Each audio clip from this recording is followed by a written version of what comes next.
You don't need to come to the financing gala tonight. Julian Vance's voice came through the receiver, heavy and dry, like old wood soaked in rain all night. I was standing in front of the vanity mirror, holding a white pearl earring in one hand, slowly guiding the post toward my earlobe. The moment his words registered, my wrist locked up. The earring dangled in midair, trembling slightly. Why not? I asked softly, staring at my reflection. You picked this dress out yourself. I had it custom made to your exact fabric specifications, and I picked it up last week. The investors changed the agenda at the last minute. They upgraded the gala to a closed-door tasting for core partners only, Julian said. His tone was perfectly flat, as if he were reading an official notice. No family members allowed. It's protocol. If you show up, I'll just end up distracted trying to take care of you, and it'll mess up the deal. Be good and wait at home for my good news. He hung up before I could reply.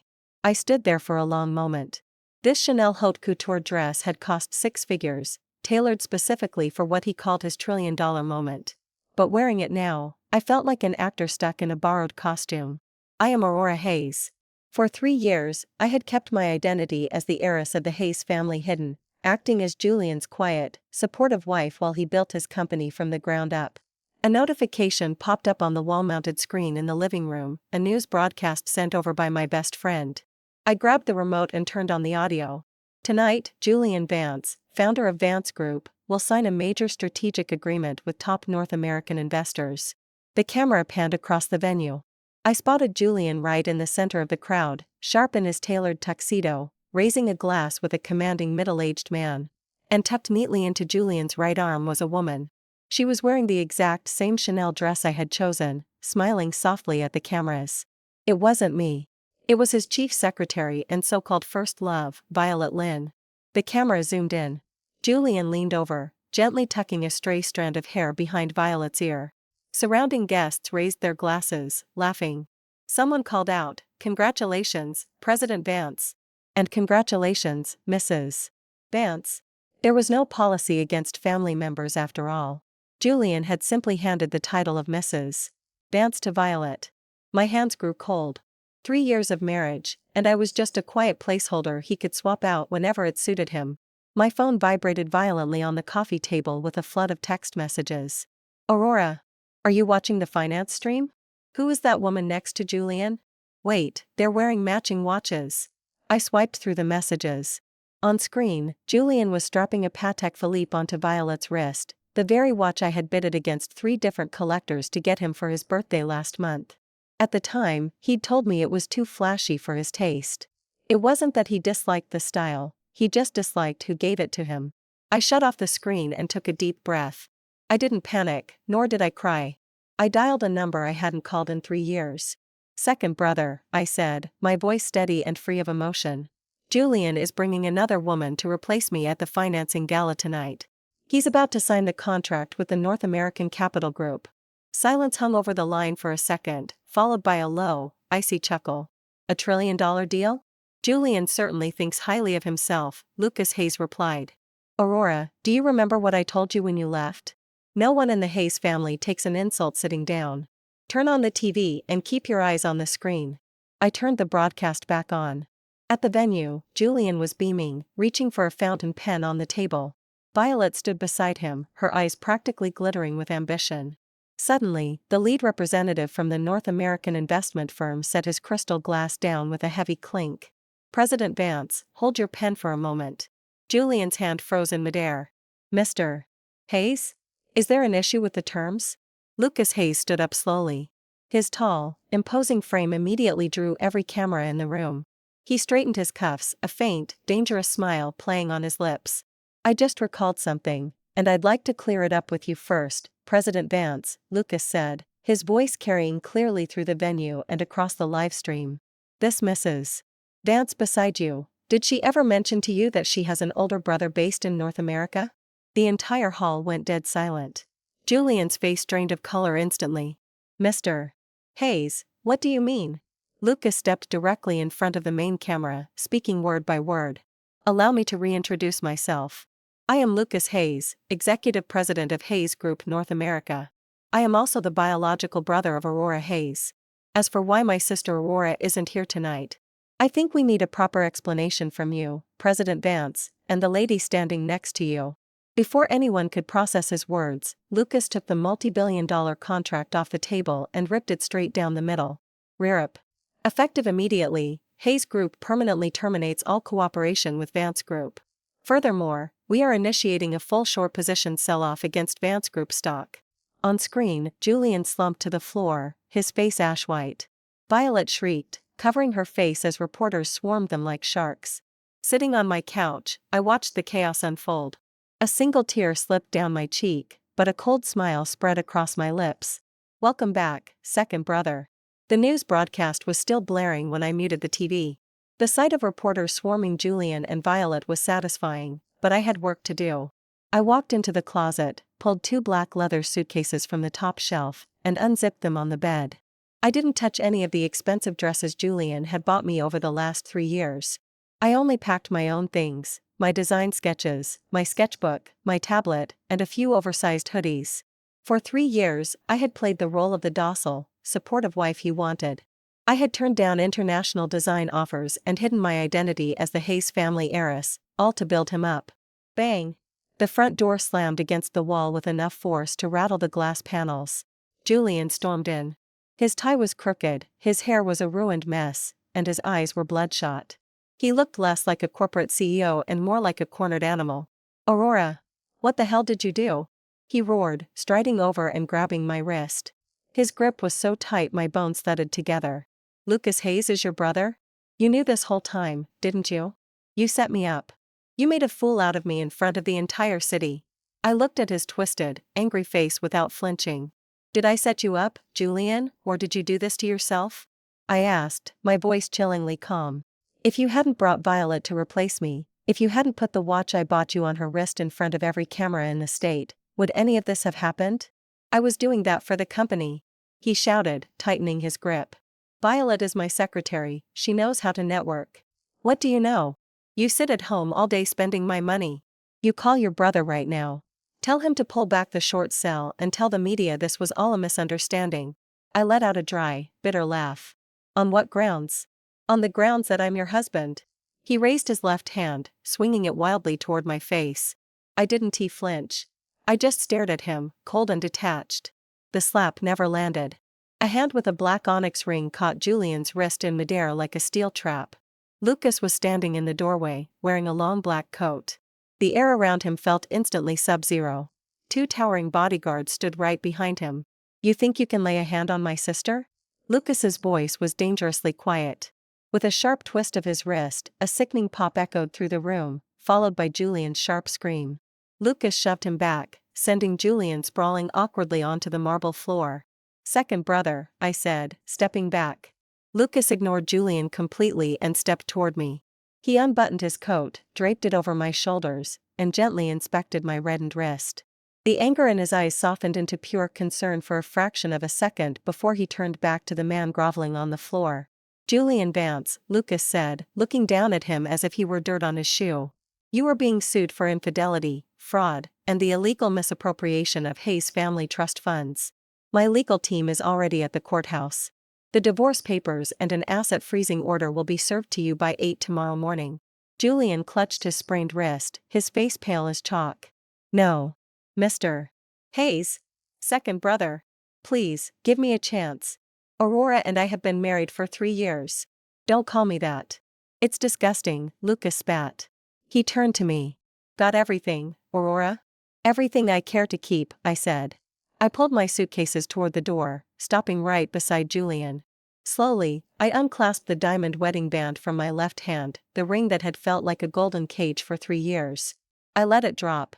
It hit the marble with a sharp, metallic clink and rolled into the dark gap beneath the sofa. I'll see you at the courthouse tomorrow morning at 9, Julian, I said, looking down at him. If you don't show, my lawyers will handle it in your absence. Aurora. Wait. You can't do this to me. He begged, reaching for my ankle. Lucas's bodyguard stepped in, blocking him effortlessly. I took Lucas's arm, and together, we walked out of the apartment, leaving Julian's desperate curses and the sound of shattering glass behind us for good. By the next morning, the internet was in a complete frenzy. An open letter titled an apology and an explanation to MS. Aurora Hayes was trending at the top of every major social platform. It was posted by Violet Lynn. In the letter, Violet painted herself as an innocent bystander who was just filling in to save a business deal at her boss's request. She attached blurry medical receipts, implying she was suffering from severe depression due to online harassment, subtly framing me as a ruthless heiress bullying a working-class woman. Right on cue, my phone rang. It was Julian's mother, Karen Vance. I picked up and put it on speaker. "Aurora, you ungrateful, heartless witch." Karen shrieked into the mic without waiting for a hello. "Our family was cursed the day Julian brought you home. He worked himself to the bone for that company, and you get your brother to ruin him overnight? Violet is 10 times the woman you'll ever be." "Mrs. Vance," I interrupted, my voice flat. "If Violet is that wonderful, I suggest you welcome her as your daughter-in-law as soon as possible. As for the property division between Julian and me, if you're short a single penny, we'll let the judge handle it." "You little..." I hung up and blocked the number. An hour later, Julian held a live press conference. Sitting behind a mic in a wrinkled suit, he looked exhausted, his eyes red as he bowed deeply to the cameras.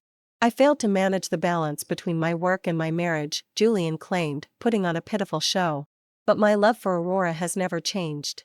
This entire situation is a misunderstanding, stirred up by outside forces trying to tear our family apart." He was trying to play the devoted husband card to salvage Vance Group's crashing stock price. He really thought I was still the quiet, timid girl who would swallow her pride to keep the peace. I opened my laptop, logged into my verified official account, and uploaded 3 file sets. Item 1, a formal legal notice and lawsuit filed against Violet Lynn for the unlawful appropriation of marital assets, demanding the immediate return of $46 million worth of real estate, luxury watches, and direct wire transfers given to her by Julian over the last 3 years. Item 2, a series of unedited, crystal-clear audio recordings. Julian's harsh, mocking voice blasted through the speakers across millions of devices. "Aurora, you're just a glorified housewife. Just because you took a few design classes doesn't mean you understand business. I feed you and clothe you, so keep your nose out of my affairs. Violet brings in deals for the company. What do? You can't even give me a kid." Item 3, a certified medical report from the city's top fertility clinic, dated 2 years prior. It clearly stated that Julian suffered from severe male factor infertility, while my reproductive health metrics were completely normal. The internet blew up instantly. Holy crap. He's the one who couldn't have kids, and he blamed his wife the whole time. $46 million? That secretary isn't a White Lotus, she's a parasite. Gaslighting, cheating, and stealing joint assets. Get his ass, Aurora. He's crying on TV while stealing millions for his mistress. Absolute trash. The narrative flipped in minutes. Violet deleted her account after being slammed by hundreds of thousands of comments, and Julian's devoted husband persona disintegrated. Vance Group stock hit the daily lower limit within 10 minutes of market open. That evening, Lucas walked into my study, placing a cup of warm milk on my desk. "Nice counterplay," he said with a proud smile. "Though this is just the appetizer. Tomorrow in court, we finish him." I took the cup and looked up at him. "Thanks, second brother. For having my back." Lucas reached out and lightly ruffled my hair, his gaze softening into pure warmth. "You're a Hayes, Aurora. You don't take crap from anyone. From now on, nobody touches a hair on your head."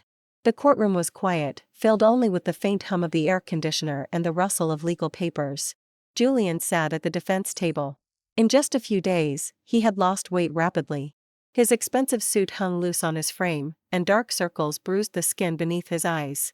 Violet wasn't there, she had sent a defense attorney to represent her in absentia. I sat at the plaintiff's table in a tailored black suit, my hair pulled back into a sleek, professional ponytail. Lucas sat directly behind me in the first row of the gallery, his presence steady and imposing.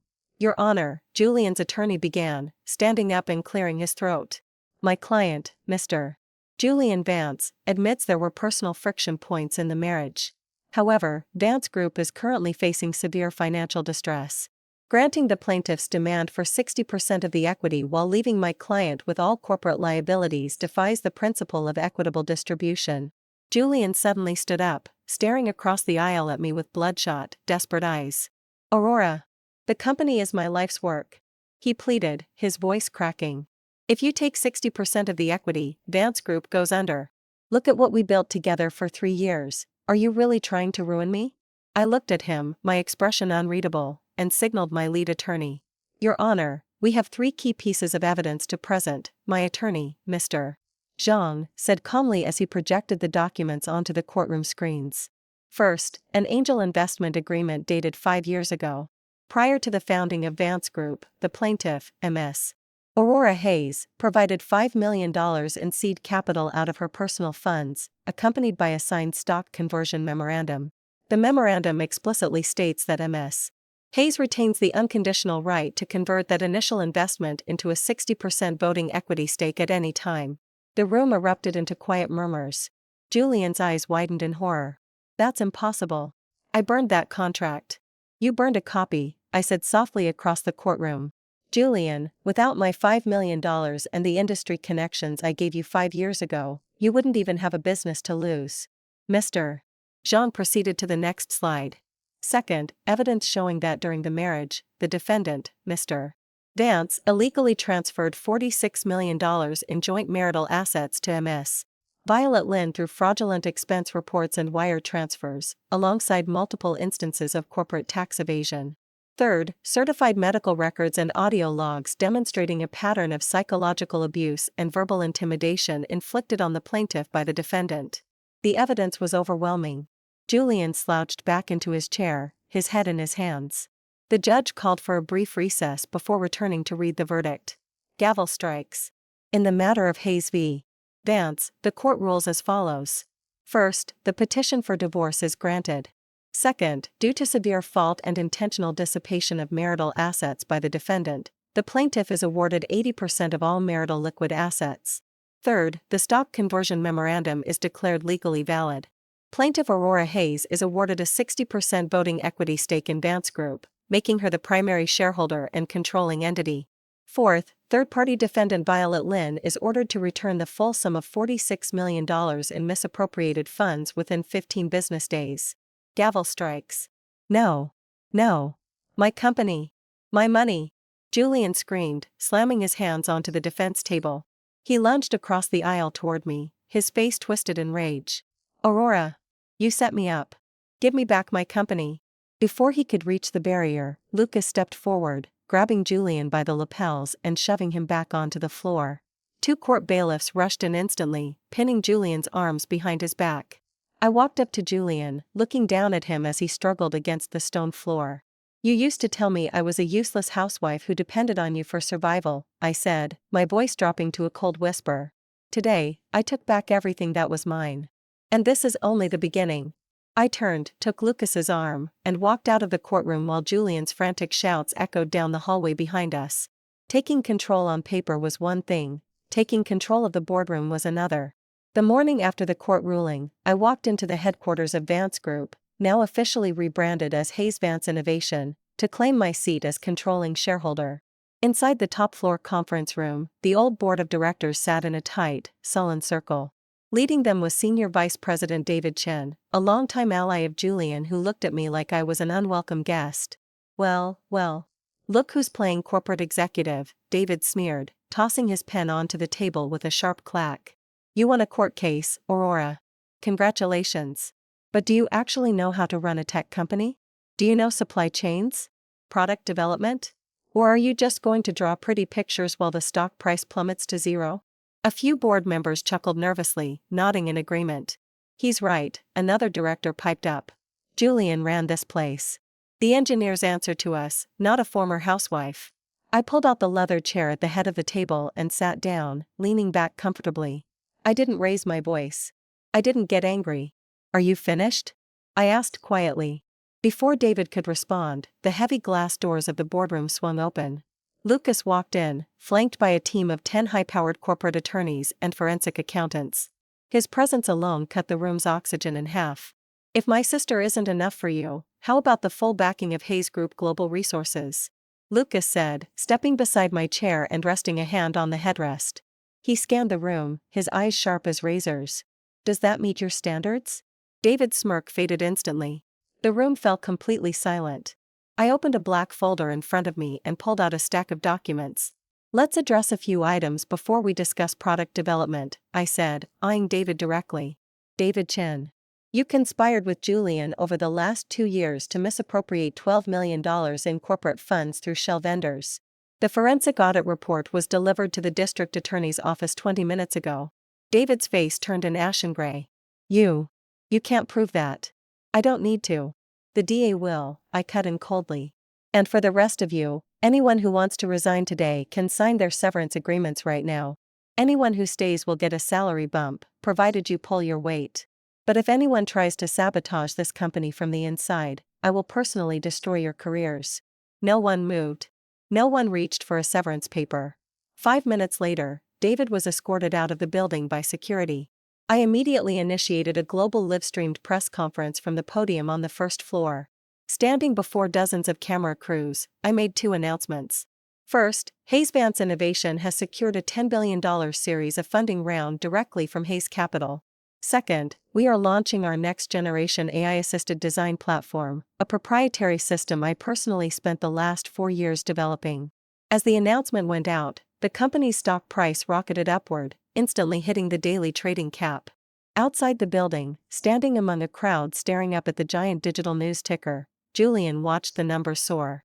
Dressed in a rumpled suit, broke and ousted, he stared at the screen in utter shock. The woman he had dismissed as a clueless domestic dependent had just executed one of the cleanest corporate takeovers of the decade. Backstage, Lucas handed me a bottle of sparkling water. Not bad for your first day as CEO. I had a good advisor, I said, smiling as I took a sip. You didn't need one, Lucas said softly, his eyes filled with undeniable pride and something far deeper. You were always meant to lead, Aurora. He was just holding you back. With Hayes Vance stock soaring, Julian was dragged deeper into the abyss.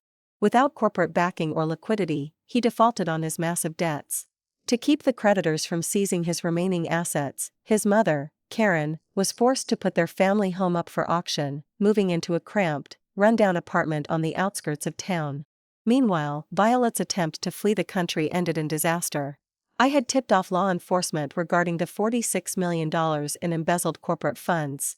Federal agents intercepted her at JFK Airport just as she was boarding a flight to South America. As officers handcuffed her in the terminal, Julian happened to be there, trying to catch her before she skipped town with his remaining cash. Julian, save me. Tell them it was a gift. Violet screamed, her designer coat disheveled as she was dragged toward a police cruiser. Julian rushed the barrier, screaming at her through the glass window of the squad car. Give me my money back, you lying leech. You ruined my life. You took everything I had.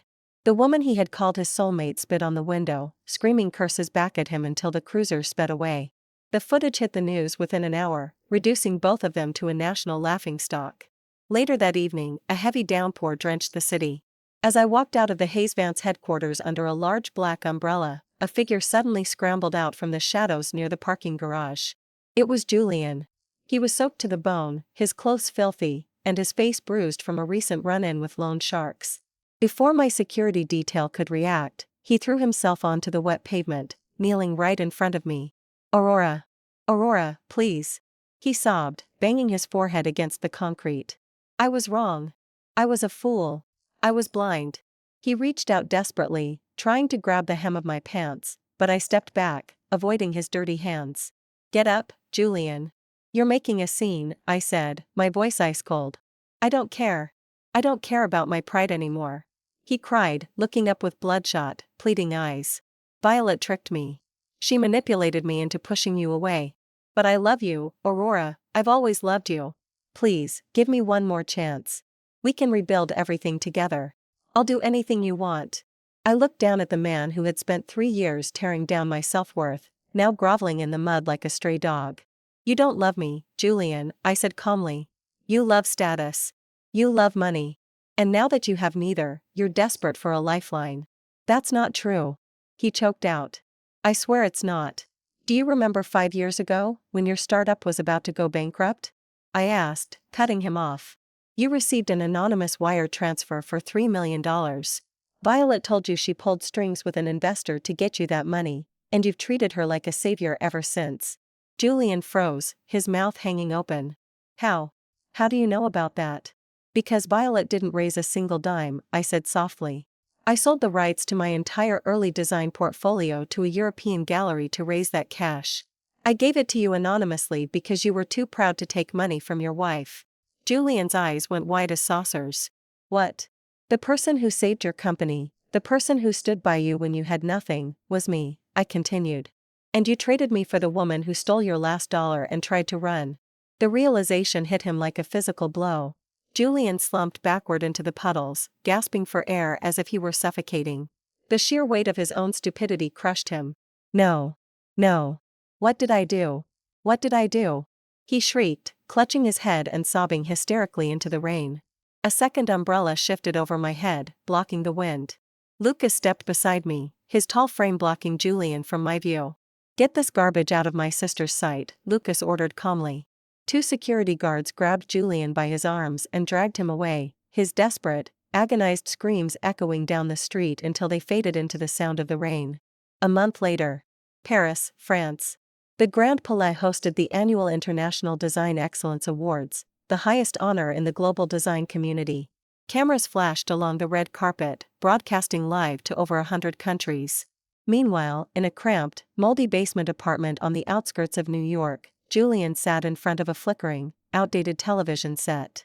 His mother, Karen, lay on a cot in the corner, groaning in pain, but Julian's eyes were glued to the screen. The presenter stepped up to the podium, opening the golden envelope. And the winner of the Global Designer of the Year award, and the Lifetime Achievement in Innovation, is Ms. Aurora Hayes. The audience erupted into applause. Julian stared at the screen, his mouth agape. There I was, stepping onto the stage in an exquisite dark navy gown I had designed myself. My final mask fell away on global television.